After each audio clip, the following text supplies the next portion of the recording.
Alright. Here's the light. Whoa. Gotta turn it on. Oh, okay. I guess I didn't set it. You can see we have a lot of Texas dust.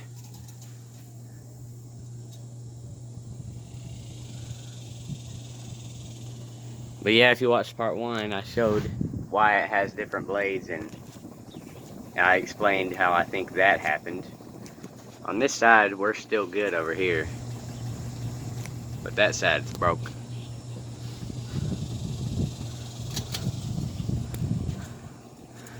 I put long-lasting bulbs in there since this glass is very difficult to remove.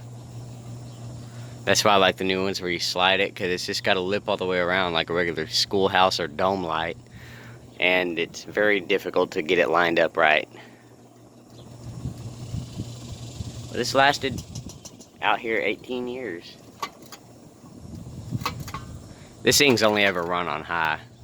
No need for any other speed, really. It's an open gazebo, you want all the wind, right?